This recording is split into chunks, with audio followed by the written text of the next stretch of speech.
whatever they are drawing always has, I would like to call it a realistic potential. So if it can exist, it's okay to draw. And what can exist is always based on something you've seen. So my name is Lonneke. I am from the Netherlands, currently living in Vienna doing my PhD. And I'm an Egyptologist. I did my bachelor and my master in Leiden in the Netherlands, with an internship at the Museo Egizio in Turin at some point, and an Erasmus semester in Liège, where I specialized further in ancient Egyptian art history and visual culture. Because I soon realized that the part of Egypt, ancient Egypt, that fascinated me the most were the images. And that makes sense, right? You can imagine why, because they really speak to you in a way, and they're very, yeah, very impressive and so old. So it's really, yeah.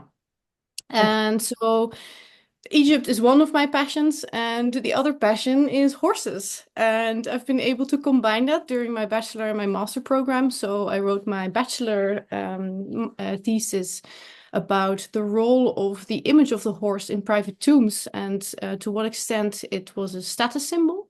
Of course, we all think horses, high status, etc. So I took a closer look at that.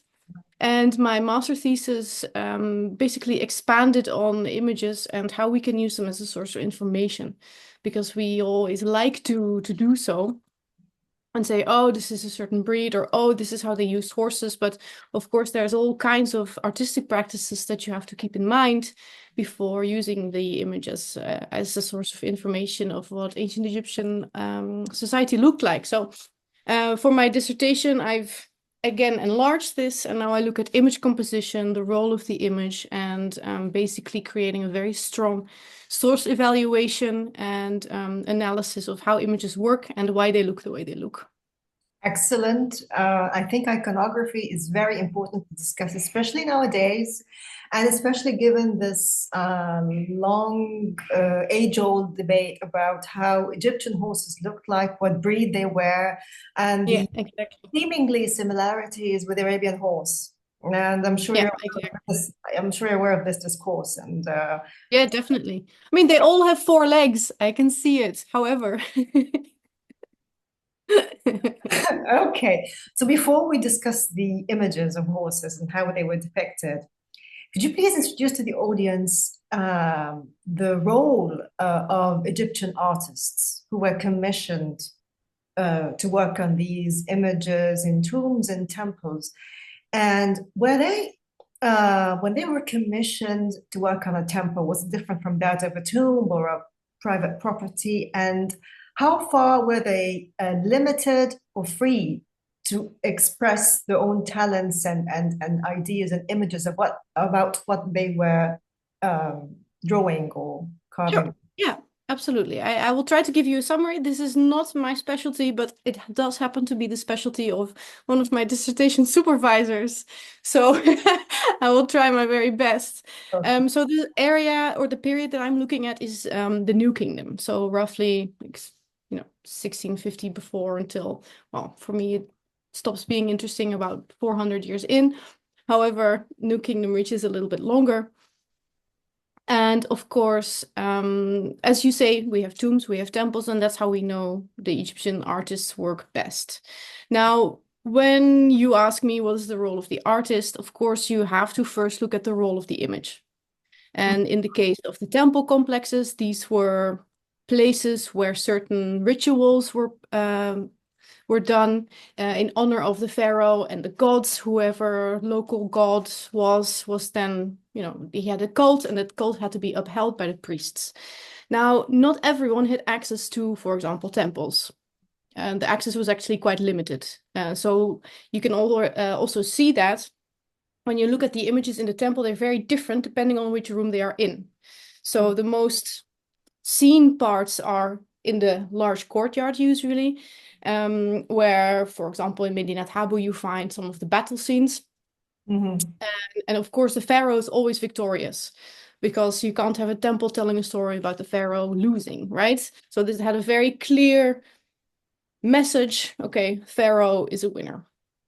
So, but when you proceed then into the different rooms, all the way into the inner sanctum, that is where only very few people saw the images. So the whole program, the whole what they're trying to tell, it changes because the audience changes.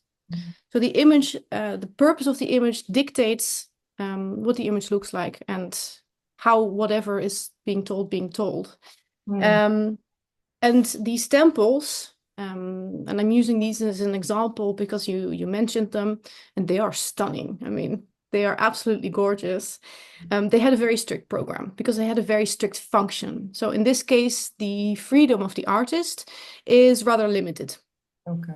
However, when we look at the private tombs, which are the ones that I'm also studying for my dissertation, there was a little bit more freedom. So the purpose of the images in these private tombs were to glorify the tomb owner, show him his best side. It's basically his Facebook page, right? Yeah. You share good things about yourself on your Facebook page. I wouldn't share if I got fired, but I would share if I got a promotion, something like that. That's what the ancient Egyptians also do. And the whole point of this is to impress you, impress his peers, his family, but even us still, because the tomb was for eternity. Mm. And to convince the visitors, because these tombs were open, not constantly, but there were certain occasions where people were supposed to go in and be so overwhelmed by all the magnificence of the tomb owner that they thought, wow, this is a cool guy. We have to contribute to his cult and keep him alive in the afterlife. Okay. So the artist had the task to include certain content and do it in a certain way, according to the Egyptian pictorial tradition, so that it fits. Mhm. Because the tomb owner is showing you how great he is. And if he strays too far from the norm, Mm. he wouldn't really fit in anymore. So he had to fit in. Of course, on one hand, he needed to fit in, but on the other hand, he needed to show how much better he was than everybody else. So there's a very fine balance in terms of content and rendering that the artist was responsible for. So he had some freedoms. Mm.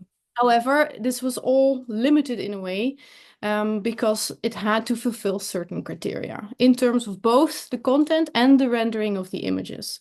Mhm. So it all, there were certain themes that the tomb owner wanted or could choose from, but there are also the things that you never find in an Egyptian tomb, right? You will never find a purple cat Okay. or a Okay. green hedgehog, right? There were certain rules. Also, in terms of content, like you would never find a battle scene in a private tomb because that is not the appropriate content for a private tomb. You do find this in temples, for example, but not in tombs. So there were these rules that we are figuring out by studying the iconography that tells us a little bit about exactly what you're asking, what is supposed to be where, what is allowed, where are the freedoms. But there was some freedom, and my supervisor Dimitri Labourie is doing research on exactly that, and he's suggesting that the artists who made the temples were also very likely employed to make these private tombs. Mhm. So there were workshops that were on one hand employed by the state, by the pharaoh, telling them, okay, I would like you to make these temples. Mhm. But then on the side, they had these little side hustles where they were still doing private work Uh-huh. and making a little extra money or grain or whatever. Especially Uh, if there was an artist who was renowned for his work, he would be commissioned to do a tomb of a yeah, dignitary, high yeah. profile. I always explain it as you know the works because you see them around you, right? Um, Not necessarily the temples, but you see other people's tombs. And if you see something that you like, you can always find these people and ask them to also your tomb. And that depended a little bit on your means. uh-huh. If someone, as you say, was very renowned and they were very expensive, then not everyone could afford it. So there was always, but yeah, I would say that choosing a certain workshop of artists was a very conscious choice. Mhm. So they would always know what they were choosing. Okay, so before we go to the point and to see and discuss with you how the imagery, how this variation in an artist's role affected the imagery of the horse, I would like to know which social stratas in the Egyptian society were in direct contact with the horse, employed the horse, utilized the horse, bred horses, just to give us a brief idea. I will try because we have, as you know, very few horse remains. So we Yes. can. say very little about the use of the horse from the osteological remains. So the only thing we have are these visual sources, which is always tricky because, as I said, they're telling a certain story, but not necessarily a direct, display of information of how exactly it was used. However, what we know is that the horse was introduced into Egypt fairly late. Mhm. And the theory that the Hyksos invaded Egypt on horseback and brought the horse into Egypt is long refuted. Mhm. However, we do know that when the Hyksos were in Egypt, they had horses. Mhm. So it is very likely that around that time, the horse made its appearance or its presence in Egypt. And that was during what we call the Second Intermediate Period. And this was when all the surrounding countries had already had horses. So it is even likely that the Egyptians already knew about the horse, Mhm. but didn't have them themselves. Okay. And of course, when the horse was introduced in ancient Egypt, it was an enormous technological advancement. So the use of the horse is mainly, of course, a form of transportation because he can move much faster, mainly in front of a chariot. There's some depictions of horseback riding, but the most common use of the horse was in front of a chariot. And of course, then the main use was for the military. Mhm. So we see in the titles of Egyptian men that they get titles that have to do with horsework. So overseer of stables, overseer of horse, whatever, horse training. There's not really a word for cavalry or infantry, but you can see that there are also military titles that have to do with the department of the horses. So we see that the horse is employed in the military. So mainly, especially at the beginning of the 18th dynasty when the horse was introduced, it was definitely an elite animal. Oh, However, as then horses are more present in society, of course, more people also have access to it. Now, we know absolutely nothing about private horse training, private horse breeding, or interchanging trade horses on a private level. What we know is that there are horses that are being gifted to neighboring countries mhm. on a state level. So we know, okay, this king is sending swift white horses to the pharaoh, and the pharaoh is sending swift whatever horses in return, or not. And then there were complaints about it. But at least, as it looks now, the horses seem to have been limited to the upper level of society. Okay. So there wasn't a single manual on veterinary or horsemanship that was discovered at No, all. we don't have any of that. No. Okay. There's a horse training scene that is in Medinat Habu that I published with Dr. Frederik Rookner. It came out a few months ago, and that shows that they are doing desensitizing training for warfare. So they're getting the horses used to, they're raising their arms to scare them, and they're blowing trumpets in their faces. So, but that is the only thing that we have from Egypt that tells us anything about horse training. Okay. Now to the imagery, The best part. the best part. So let's start with what would you like to start with the imagery on temples or tombs or your choice? It's your My piece. specialty is tombs. So we can start there, and then if you want, I can highlight some interesting pieces from temples because sometimes they're funny. Okay. Okay, let's start with tombs. But there was much more freedom in tombs, so they are more, for me, much more Of interesting. course, I can imagine. Okay. So where should I start? So the very first image, two-dimensional image of a horse is actually in the pyramid temple of King Ahmose in Abydos. Hmm. Um, Excavated by Steve Harvey and published by him as well. And what we see there are just a piece of a snout and some front feet. Mhm. So it's not much to work with. There are other pieces that have been published as well, where Harvey was confident enough to reconstruct already the battle scenes, where we see the horses in sort of a flying gallop, as we call it, battling with the other. And that is the very earliest example, two-dimensional example of horses in temples. And of course, the pharaoh sets the trend. So if a new thing arrives in Egypt, everybody wants it. So the elite decided, okay, the horses are really cool. They show status, of course, because it's new and it's hip and it's shiny, because everybody wants it. You have to put it in your tomb somehow. So they found a way to incorporate the horse in their private tombs, in an appropriate manner. Because as I said before, you can't put a battle scene in your tomb. So what they did was, instead of the battle scene, they took the horse and put it in their hunting scene. Okay. So that is one of the themes where it was put, but that's one of the earliest occurrences is in a hunting scene. So hunting scenes were very common in Egyptian tombs already from the Old Kingdom onwards, and then in the New Kingdom, they integrated them in their hunting scenes. So it was very convenient. You know, they already went hunting anyway, but now we can do it from a chariot. So that shows even more access to means than a normal hunting scene. Mm-hmm. There are other themes where horses occur. You can have, as I said, the horses were gifted to neighboring countries. So if you had a job that also involved overseeing the import of tribute, then you could also depict horses in a tribute scene. So we see horses being brought in from abroad, and they have different colors, different postures, different sex. There are sexes that marks stallions or geldings or mares or nothing at all. Mm-hmm. If the sex marker did not have a role in the image, it wasn't depicted. Okay. Or there are also personal transportation, because as I told you, the main use of the horse was, of course, as a transportation, means of transportation. So we see them a lot in front of chariots or wagons.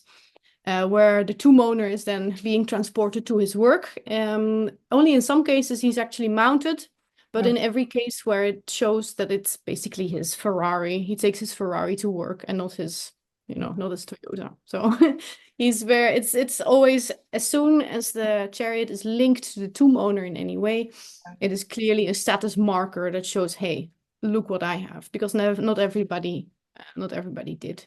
Whether or not he had that status is a different story and very hard to determine, but it was definitely used as a status marker. Okay. So, like I said, there are no battle scenes in private tombs. You have, I think, only 2 or so scenes where the horse is actually just eating or drinking. Where it is unbridled and unharnessed and just relaxing and eating or drinking. So mostly we see, the use of the horse or the horse being imported or in a hunting scene in these tombs. Okay. So what about the physiognomy and the coat colorings? And what do they indicate? Should we take them as face value? Should we take them as So this is a very interesting question. Okay. So it's super interesting because the horse is basically new in the Egyptian canonical tradition at the beginning of the 18th dynasty, right? And it goes from these battle scenes on temple walls to private tomb imagery as well, where the artist has then the responsibility on one hand to show, okay, this is a horse, this is what it looks like, and on the other hand, the freedom to play with it, although that comes a little bit later. So when the horse is new and it needs to go from 3 to 2 dimensions, it is the artist's responsibility to decide what a horse looks like in 2 dimensions. And Egyptian art, it sometimes looks a little bit funny to us because some of the ways that the Egyptians, the figures are depicted, whether human or animal, they're not exactly as we see them. However, content-wise, they still work. So it's a perfectly functional image, especially, of course, to the ancient Egyptians.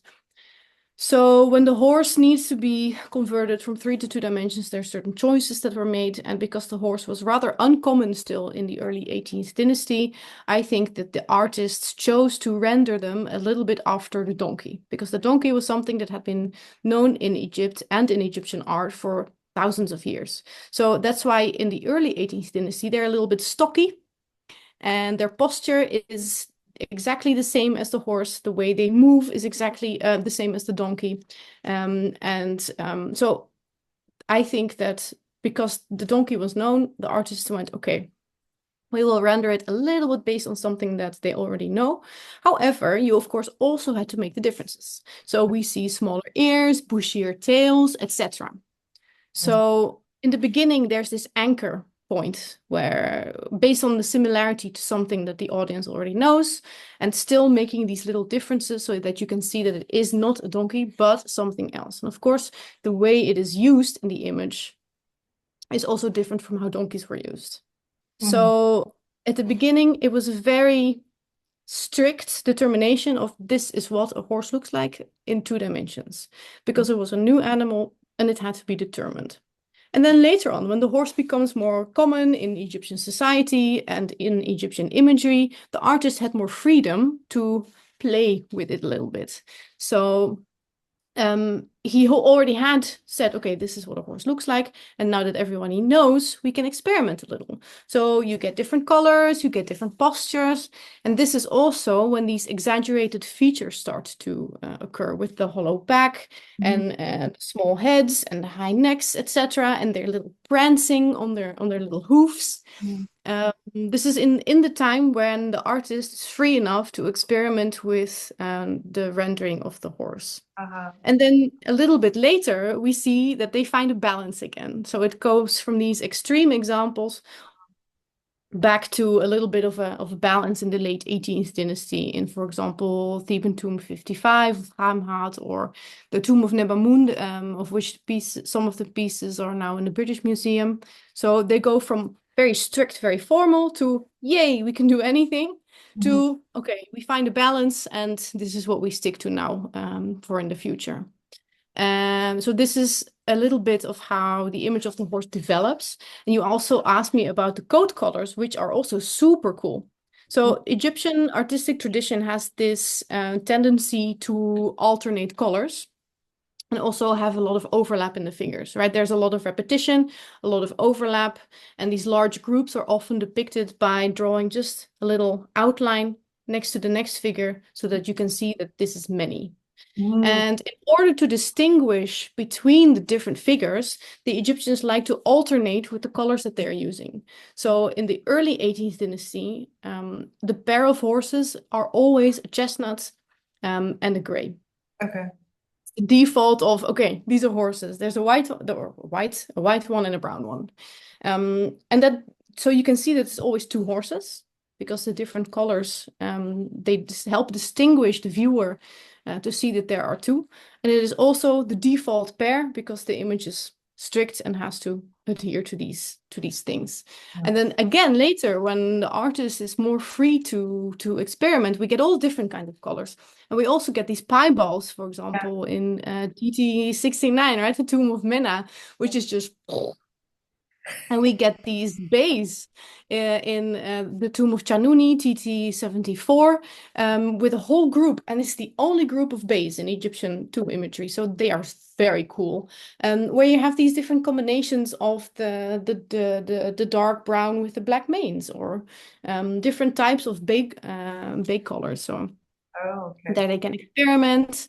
We still get a lot of white and brown, a lot of gray and chestnut, but they're more free to experiment a little bit. So to an extent, it reflects what the artist has seen, because he would never, like I said, he would never draw a purple horse or a green horse, right? Whatever they are drawing always has, I would like to call it, a realistic potential. So if it can exist, it's okay to draw. And what can exist is always based on something you've seen, because otherwise it can't really exist. So these piebalds, definitely they have seen this.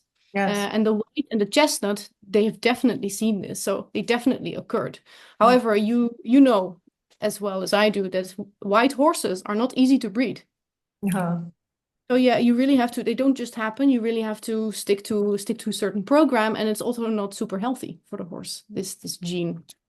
So the amount of white horses that we see at the early 18th dynasty is not a realistic representation, in my opinion, of how many white horses there were in ancient Egyptian society. However, it is a deliberate artistic choice that is made to, on one hand, distinguish the two horses in front of the chariot, and on the other hand, have this default color combination for a horse that is only characteristic for this particular animal.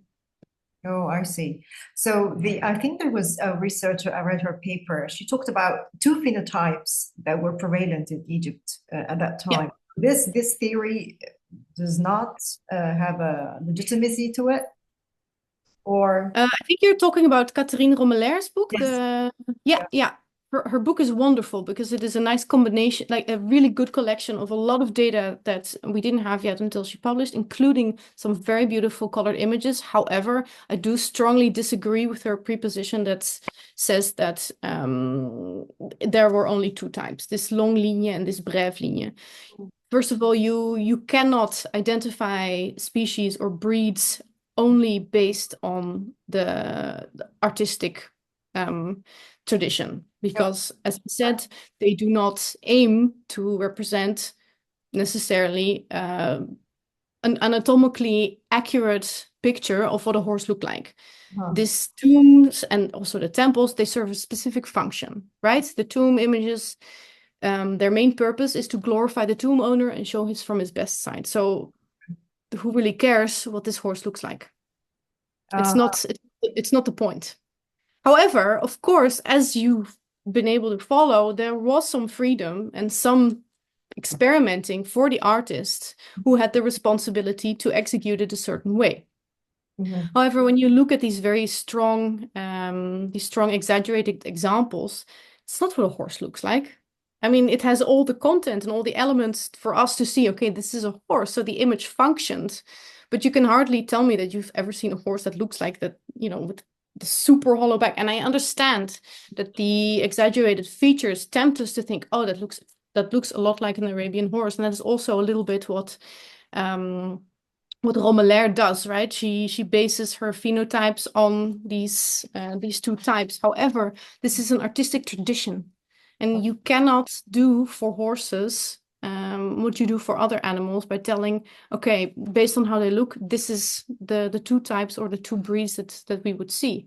Also, if you look more closely, there are way more than just these two types. Especially later on in the period when I told you that they find these balances between experimenting and sticking to a formal image. Uh, So yeah, it is for me artistic tradition that is not a reliable feature for determining breeds or species. So these two phenotypes is not something that I would agree with. I just last episode in the series Horses in Ancient Egypt, I discussed Susan Turner's book, her PhD, Yeah, and yeah. she discussed extensively the osteological remains. Hmm. And she relied on one of the zoologists, Persnek, who he was involved in the excavations in Osman Kayası in Anatolia Yeah. and in Egypt here. And he relied on the remains of the some of the horses, I think it was in Thebes, and compared it to Osman Kayası. And he said that, yeah, both they do seem to exhibit same similarities in physical features. And he also compared it to the Amarna period depictions of horses. So how would you comment on that? Shall we not also rely on Bersnick's analysis? It's very old. I'm not saying he was wrong, but Very the open. results are very old. And I'm not sure how reliable they are. If they were even able to distinguish exactly between horses and mules, for example, because that was a difficulty for a very long time.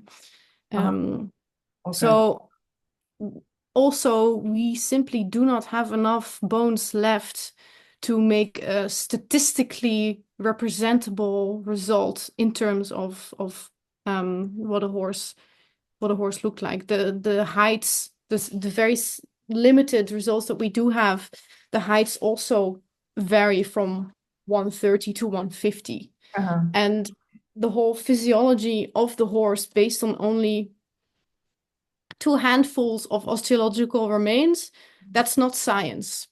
So we cannot say from the limited results that we have, okay, this is what the horses look like in terms of breeds. It's just not how it works. However, if you can say, look, okay, the horse in Thebes, for example, that was found in the forecourt of the tomb of Senenmut, he's in the Cairo Museum at the moment. And he was so well preserved that we even have his manes left or part of his tail. So, and they're chestnut. So there we can say, okay, the Egyptian images of these chestnut horses are 100% something that they actually had and 100% something that they actually saw. Yeah. However, when we want to see, look into breeding and how these things work, Mhm. I 100% believe that the ancient Egyptians were breeding certain horses based on characteristics that they needed. Uh-huh. Right? You need horses that are able to work as draft animals because that is the main purpose. And if you go to war with your horses, they need a very different type of character than if you only ride it to work, right?